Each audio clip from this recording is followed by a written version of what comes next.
दोस्तों, आज हम एक नया वीडियो बनाने जा रहे हैं। इसमें भी एक कहानी है। कुछ पिक्चर आपको स्क्रीन पे दिख रही होगी। फर्स्ट पिक्चर में आप देख रहे हैं एक कुत्ता है जो काफ़ी भूखा है। नेक्स्ट पिक्चर में आप देखते हैं कि उसके मुंह में एक हड्डी का टुकड़ा है और वो अपनी परछाई देखता है। और अगले पिक्चर में उसके मुंह में वो हड्डी का टुकड़ा नहीं रहता है और अब वो काफ़ी उदास है। तो फाइनली आप समझ तो चुके ही होंगे कि मैं किस स्टोरी की बात कर रहा हूँ। ये स्टोरी वैसे एक द ग्रीडी डॉग के नाम से भी प्रचलित है, काफ़ी फेमस है, आपने पढ़ी भी होगी।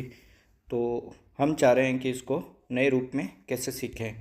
तो मेरी कोशिश यही रहेगी कि मैं आपके माइंड में एक पिक्टोरियल इमेज मैप करूं रिलेटेड दिस स्टोरी। तो हम इस स्टोरी को कैसे लिखेंगे, आइए शुरू करते हैं। Now we start how to write this story.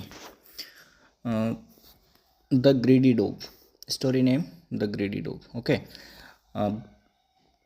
पहली लाइन है Once upon a time there was a dog found a bone and was very happy. एक समय की बात है, एक कुत्ता था, उसे एक हड्डी का टुकड़ा मिला या हड्डी मिली और वो बहुत खुश था।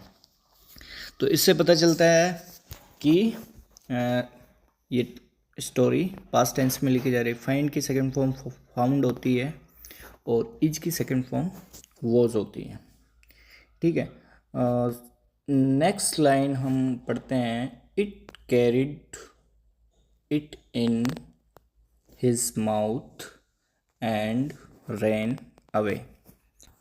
वह हड्डी को मुंह में पकड़ता है और फिर वहाँ से दौड़ लगा जाता है।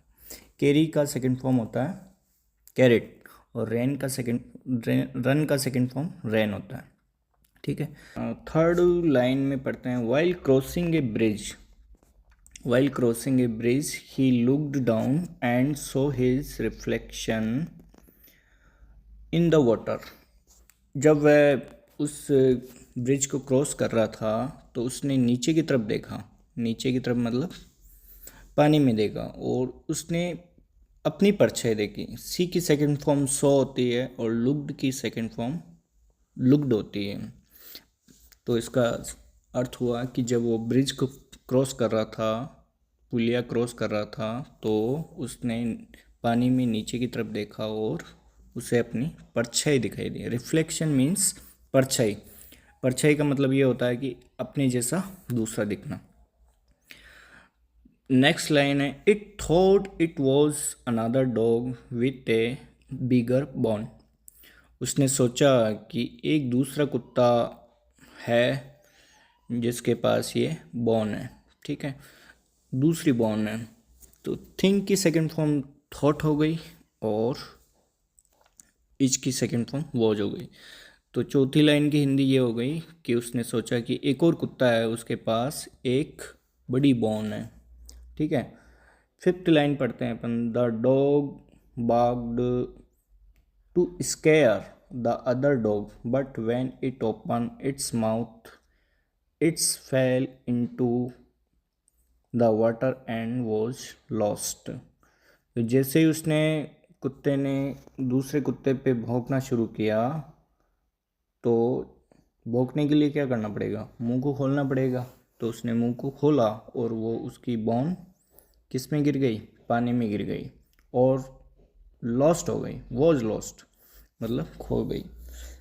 तो इस फिफ्थ लाइन का यही अर्थ है कि कुत्ते ने दूसरे कुत्ते को डराने के लिए, स्केयर का मतलब होता है डराना, दूसरे को डराने के लिए, दूसरे की हड्डी प्राप्त करने के लिए उसको भौंकना शुरू किया। जैसे ही भौंकना शुरू किया उसकी हड्डी किस में गिर गई, पानी में गिर गई और खो गई। अब क्या हुआ, the dog felt sad and learned not to be greedy. ठीक है, नॉट टू बी ग्रीडी। कुत्ते ने सोचा, कुत्ते को बहुत दुख महसूस हुआ और उसने सीखा कि हमें लालची नहीं होना चाहिए। फील की सेकंड फॉर्म फेल्ट होती है, लर्नर की सेकंड फॉर्म लर्नर्ड होती है और ग्रीडी मीन्स लालची होना। तो इस स्टोरी से हमें क्या शिक्षा मिलती है कि be happy with what you have. आप उसी से ही खुश रहें जो आपके पास है, अन्यथा आप दुखी होंगे। तो इस कहानी से हमें ये सीखने को मिलता है कि हमें लालची नहीं होना चाहिए। आप इसका स्क्रीनशॉट ले सकते हैं यहाँ से और लाइन बाय लाइन चेक कर सकते हैं। Thank you for watching. Have a nice day.